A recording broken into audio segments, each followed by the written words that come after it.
Welcome to Box Free with Stephanie. Today I want to show you how to make some basic foods with simple ingredients from scratch.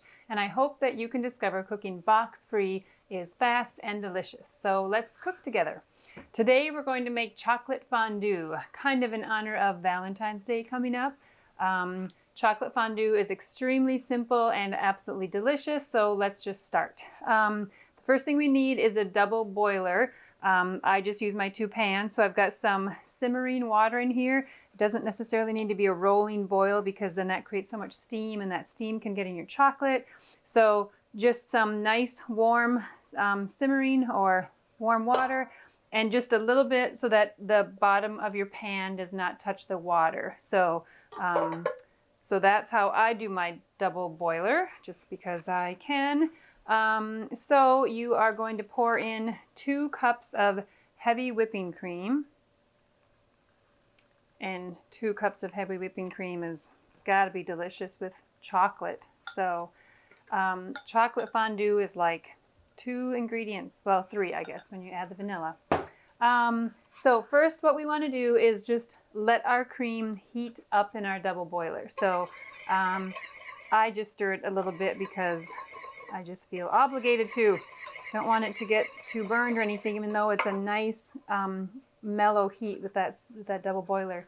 Okay, so we're going to add some chocolate, and we're going to add a semi-sweet chocolate. Ooh, I need to stir this. It's getting hot. When you're making chocolate fondue, you can use bittersweet, but for this recipe, I like to use semi-sweet because I want that extra little bit of sweetness.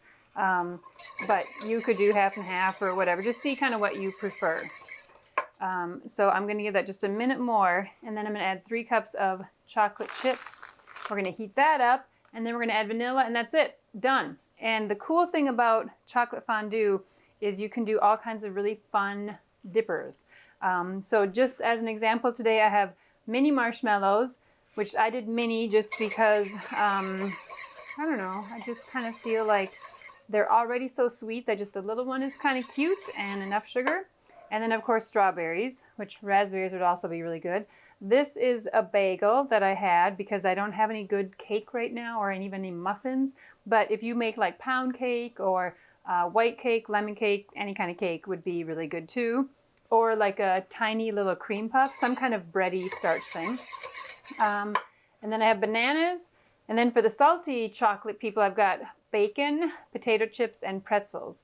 These might not be the best shaped pretzels. They're all I had in the cupboard right now, but like a bigger, chunkier one might be better, but they'll definitely work. So kind of whatever you have, you can figure out what you want to dip into your chocolate. So I'm going to say that this is warm enough, and now I'm going to add 3 cups of semi-sweet chocolate chips. Okay, there's 1, 2, see, did I lose 1?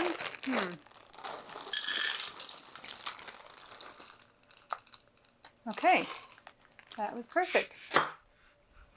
Okay, now this should all melt together.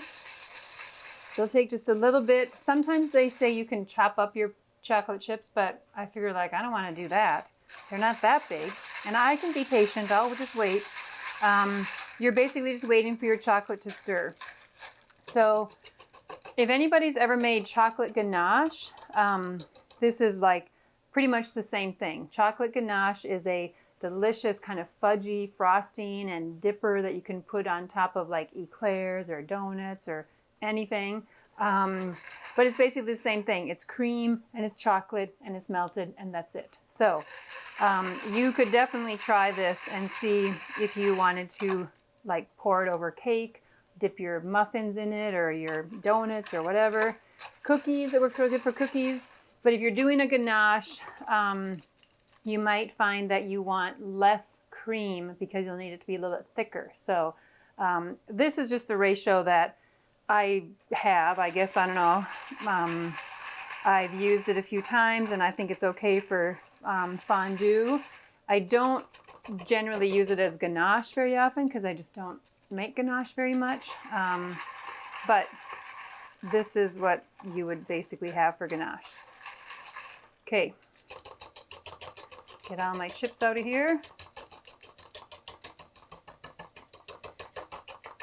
It's like the bingo thing or lottery thing, right? They don't want to come out the last one. What's the last number? Oh, there it is. Okay. So I'm going to wait just a little bit longer. I think I'm being too impatient and I'm expecting my chocolate to melt just like that. And it's not. Actually, I'm going to use my little spatula instead, and then it won't get caught in my whisk. But we have to wait. We just have to wait for it to melt, and then it will be dark and delicious, and we'll test it out.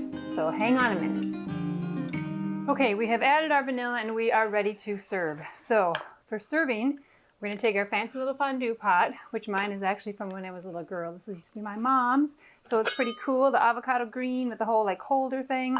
I use a candle because I don't have that little gadget. I mean, I have it, but I don't have the right oil for it. You just need a little bit of heat because you're kind of eating this right away, so it doesn't have to stay hot very long. So I just use a candle, put it there, and then pour your chocolate fondue into it. If you don't have a fondue pot, you can just use a fancy bowl, and it will probably stay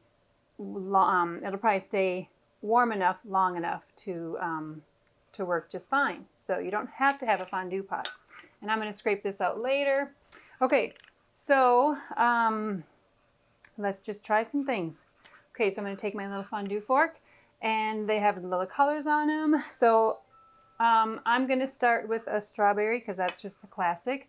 And so you just dip it in completely and let it get all covered up. And then you enjoy your chocolate fondue. Mmm. Mmm. Mmm. The chocolate is like not overly sweet, and so it's just really yummy. Okay, then bacon is for like the salty, kind of funky flavors. Dip that puppy in there and enjoy your chocolate bacon. Mmm. Okay, so bacon, that is really good. Bacon is kind of chewy, so like this is how big these are. I wouldn't make them any bigger because it almost seems hard to chew. Then you can do potato chip and pretzels. This is bagel. Did I talk about this already? This is bagel. You could use muffins, cake, shortbread, cookies, homemade store-bought, whatever you want. Just some kind of little starch. I have little marshmallows. I have little ones because they're so sweet, and I just thought they'd be kind of cute. So yeah, marshmallows, strawberries, bagel or cookie thing, bananas, bacon, potato chips, and pretzels. These aren't necessarily the best because they're just so little. Maybe a regular pretzel would be good. That's all I had. Okay, if you don't want this much fondue for your family, you can just half the recipe. It works really easily to half it, or you just save it in the fridge and then you reheat it. You can use it like as a ganache, like to dip. So like our bagel, if we wanted to dip something, whoopsie. First of all, hang on to it. Whoops, I just lost the other half. Oh my gosh. That's your dip. So you can see how it kind of runs down. It's definitely nice for drizzling on a cake. But messy when you're trying to show people. Okay, that's our chocolate fondue. I hope that you enjoyed Box Free with Stephanie. I hope I don't have chocolate on my face. I hope that you really do make chocolate fondue and your family loves it because it's really a fun thing to make and it really is simple and delicious. So thank you very much for watching. I really appreciate your time. I hope you like the show and I will see you guys next time. All right, thanks. Bye.